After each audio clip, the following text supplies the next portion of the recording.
Hello and welcome to one of the least famous kitchens in the culinary universe. It's not a kitchen that sends out 5-star meals and Michelin acclaimed fare, but the Nicholl household kitchen has been serving up a lot of experimental dishes as I've been having a great deal of fun during lockdown, flicking through cookbooks, making new meals and coming up with new interpretations on old stuff. But I've been having the most fun on the internet and watching chefs from around the world as they add to my culinary knowledge.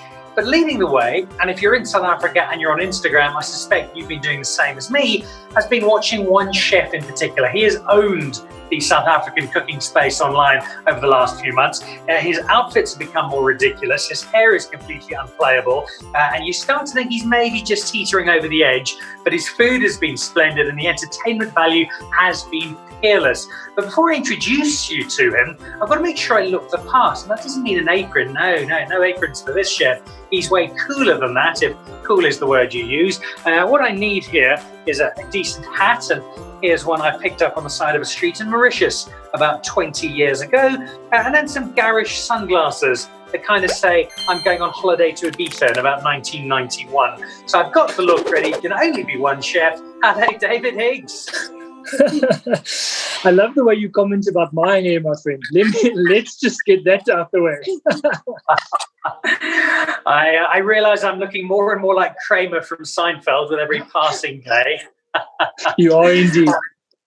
But I'm feeling more and more like David Higgs. And I think so many people are, David, because between sending you photos of what's in our fridge, watching the videos that you put together, and just living vicariously through you in your kitchen, this last stretch for me, certainly, and many, many others, has just been this wonderful lesson in cooking. And I think even more than that, just enjoying food.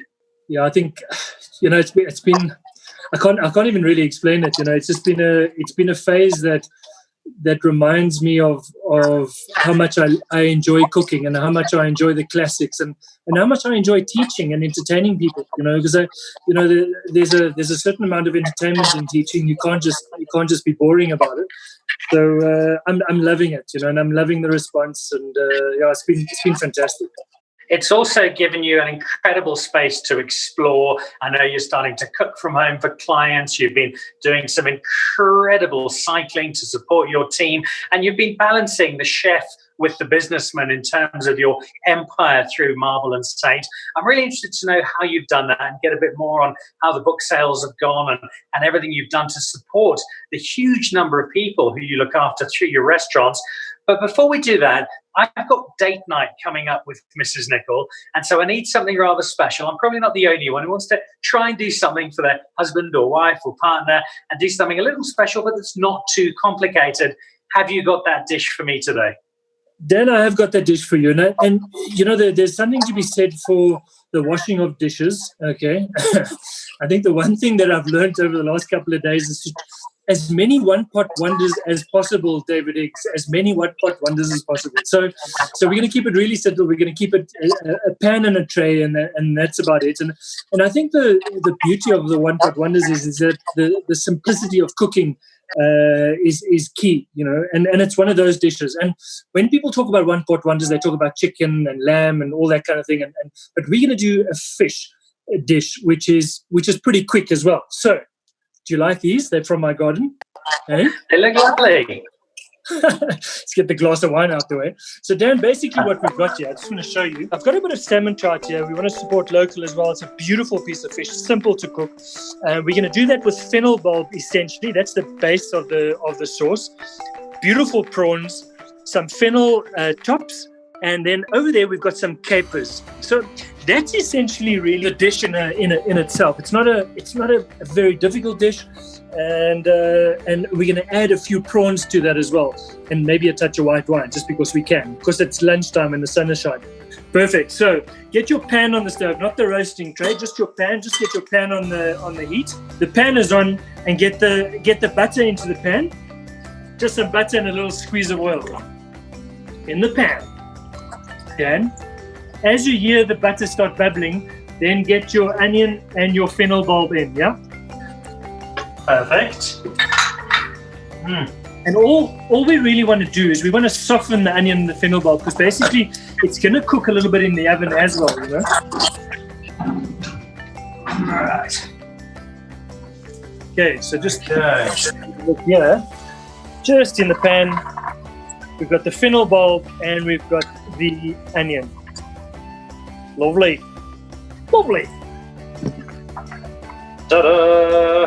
How are we looking My there? fennel and my onion is starting to saute nicely. There's a great bubble to it. What's next on my agenda, Jeff? Okay, so Dan, basically what you want to do now is you want to drop the capers in, yeah? Don't chop them up, just leave them whole. Okay. Just drop those in. Okay, you got that in, yeah? All good. Oh, it's a lovely aroma, that lovely sharpness coming out. Smells Beautiful. good, huh? That almost, you can almost taste the saltiness of those capers. You know, I love capers. Capers and anchovies, probably one of my favorite ingredients. Just to cook with. We underestimate them a lot. Always good to have a mouthful of those before you're heading off on a first date. There we go. Yeah. Recommendation. Possibly not. Okay, Dan. So now the tricky part. It's the wine. Right. Oh, sorry. Easy now. We want to put. Oh, it's beautiful. We want to put about a glass in there. Yeah. And just reduce it down by about half, Dan, okay? Not too much, just by about half, yeah? And I think that's an important point to make, is somebody, I don't drink, I can't possibly have wine in my dish. It's that alcohol is just cooking off and relieving the flavor. Exactly. And otherwise it's almost too acidic and too winey, if you know what I mean. And our good friend Floyd always said, my friend, is that if the wine is not good enough to drink, it's not good enough to cook with. So use a good wine, and a Chardonnay is always quite nice because it's not too sharp and it's quite battery. Where to next?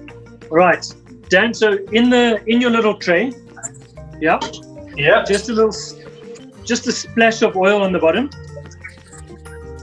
Right, little drizzle of proudly South African olive oil. Your fish, yeah. Into the bottom of the pan. And that's skin side down? Inside down, yeah. Right. Yeah. Voila. Beautiful. Salt and pepper. You're probably going to do something really fancy and daft and use white pepper and then do one of these salt bay tricks with your hand.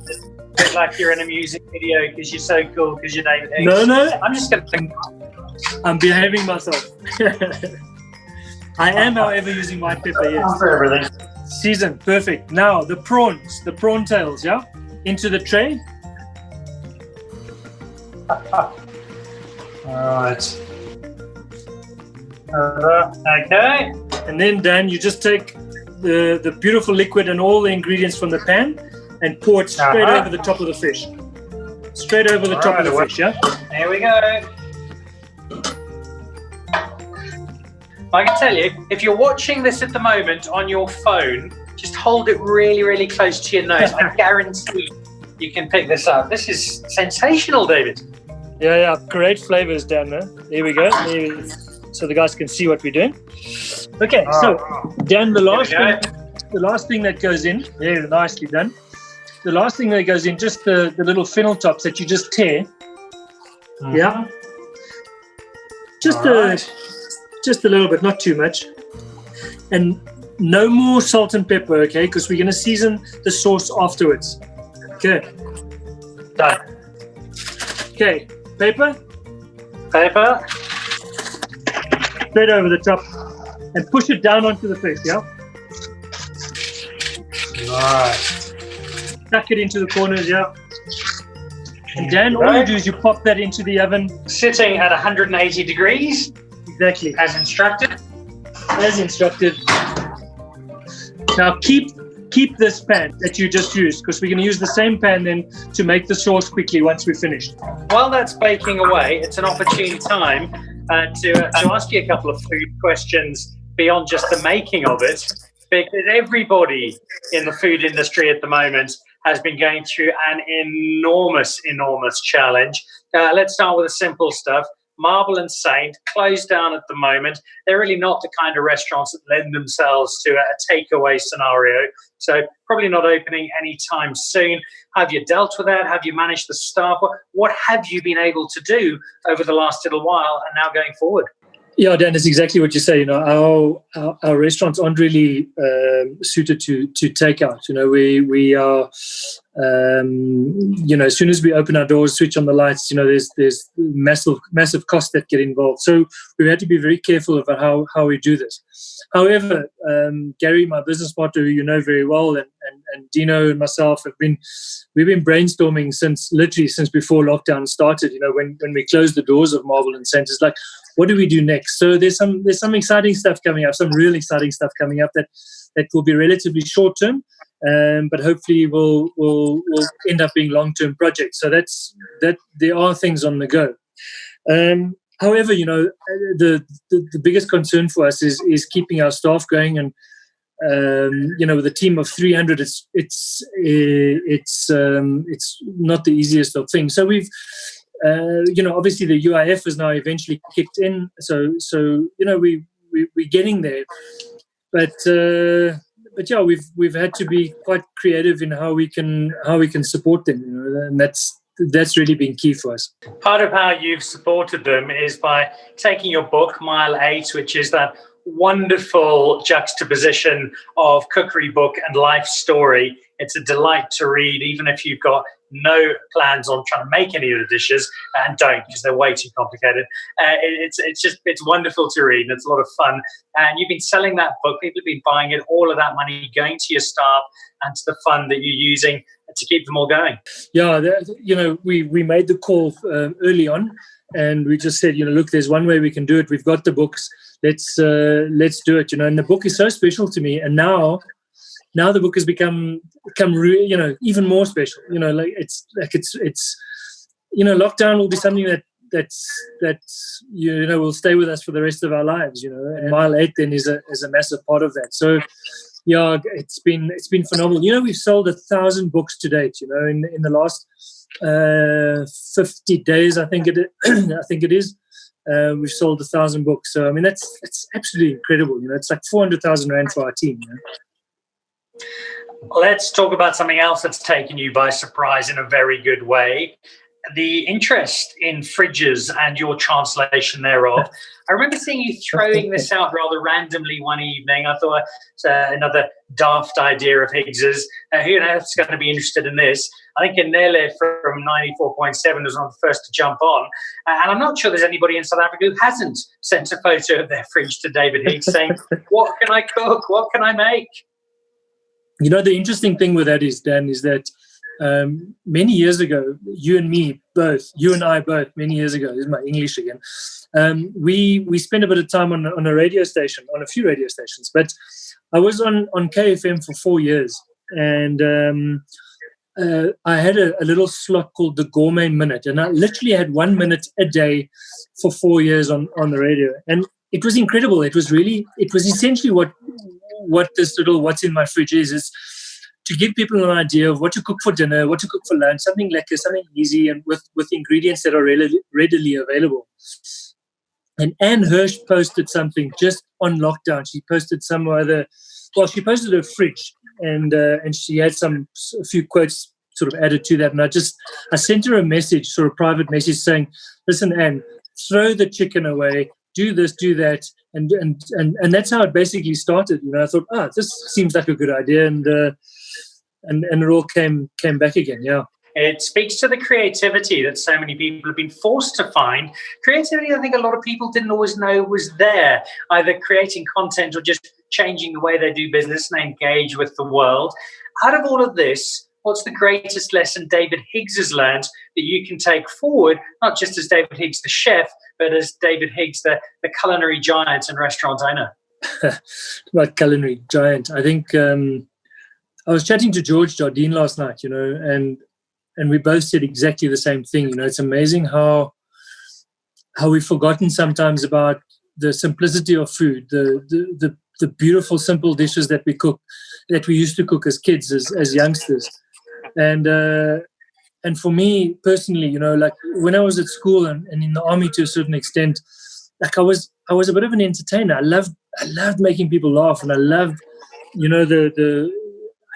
used to love that side of things. And you forget that when you start working.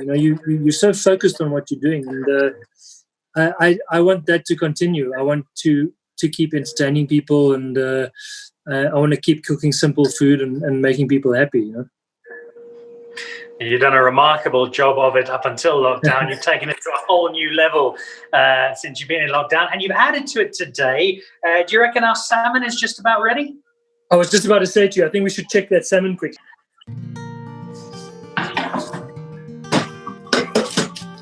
Yeah, mine is perfectly cooked. How's yours looking? Oh, mine is looking perfect. Yeah. Okay, so Dan, what we need to do here, you need to the fish and the prawn you need to take out of this tray, yeah? Put it onto the plate that you want to serve it on, actually. And am I looking to include all of the onion and fennel? No. The onion and fennel must stay in the pan. And the prawns you put on your fish. I'll show you now. Okay, so I've taken the fish out and I've put the prawns on top. And then I take the paper. Yeah. Beautiful. Just that looks good, Dan. Perfect. The paper that you've got, just pop it on top. Yeah. Just to keep it moist. You don't want it to dry out. And then that fish you just put back into the oven, but make sure that the oven is off and that the door is slightly open. Because you don't want to overcook it now. You just want to keep it warm, yeah? Very simple. You take all of these ingredients with your liquid and you put it back into your pan. All right, we can do that. Scalding my fingers. Dan, now you want a high heat, yeah? Right. And now you've got your sour cream there. I went for some creme fraiche. Yes, perfect. Now, Dan, just a really, look at that. It's a really good spoon, yeah? Oh. Ta-da! Just using the back of the spoon, just sort of loosen it up, and you'll see it'll come together beautifully. Just keep stirring it. Oh, yeah, my goodness gracious. Oh. This isn't the finished product, but based on the inevitable success thus far, if you're making this at home for your date nights, just remember, in about 9 months' time, Daniel and David, really good names. Bear those in mind. Exactly. How's that looking, Dan? Can I see the consistency you got there? That's lovely. Does it coat the back of the spoon? It does indeed. Yeah, I think just take it off the heat now, yeah? All right. Oh.